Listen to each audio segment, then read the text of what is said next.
Hey, hi guys. In this tutorial, we will be seeing how you can merge two images. So without further delay, let's see. So imagine you are having two images which you want to stitch. So these two images look like this and this. And if you open this images, in that case, you can see this is the first, this is the second. So you have to stitch from left towards the right. Okay. Then how you will do?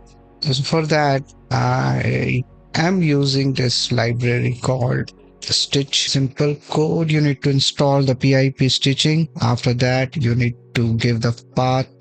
Let's run this and it will take time.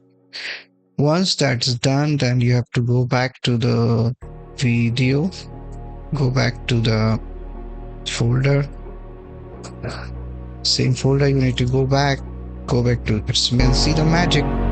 You can see the result file which is having the image. So yes, this is the beautiful image you can see right now. It's fully stitched and you cannot see that how it's stitched automatically. Okay, so for that I think you are good.